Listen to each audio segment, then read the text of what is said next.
Most of our women come from a place of shame, and some of them have come from a place of selling their bodies in order to survive. Rahab understood this.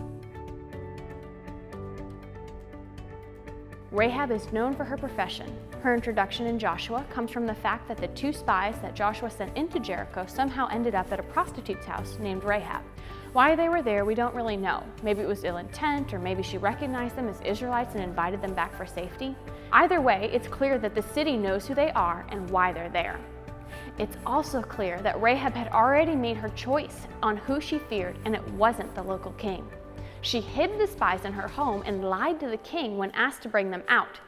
In fact, she saved the spies' lives when she gave the king's men misdirections. After the men left, she goes up to the roof to have a frank conversation with the 2 Israelite spies. "I know who you are," she tells them, "and who you serve." She goes on to tell them that the stories of their God and the mighty deeds that he has done for his people, like the battles and the parting of the Red Seas, were well known, and the people of Jericho were terrified. This foreign prostitute declares that the Lord your God is God in heaven above and on the earth below. She tells them that everyone knows that the city and the land around them have been given to the Israelites by the Lord himself, and begs them to spare her family and herself.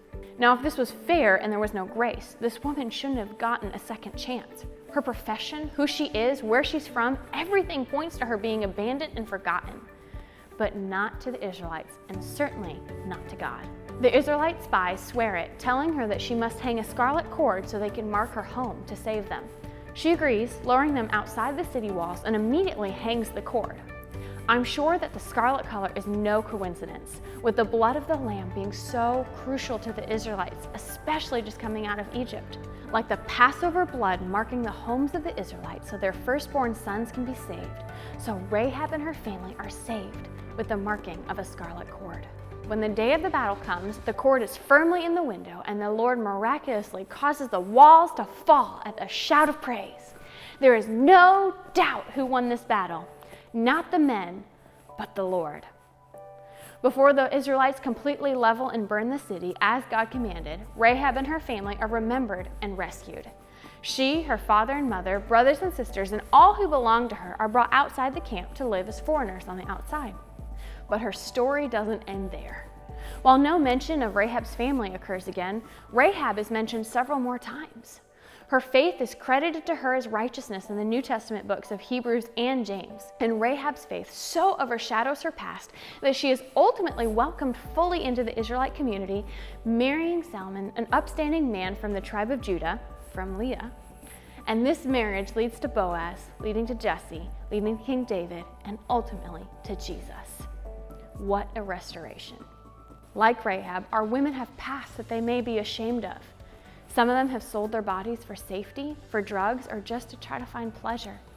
But the Lord doesn't hold their past against them. He doesn't care what labels that they or the world have put on them. He calls them out of that gently, kindly, with a mighty hand and an outstretched arm. The restoration process begins, and when they proclaim the name of the Lord and his goodness, they, just like Rahab, get grafted into his people. They are given a new future, one that has dignity and hope. Will you help us serve today's Rahabs? You are known, you are seen, you are loved. This is 431 Ministries.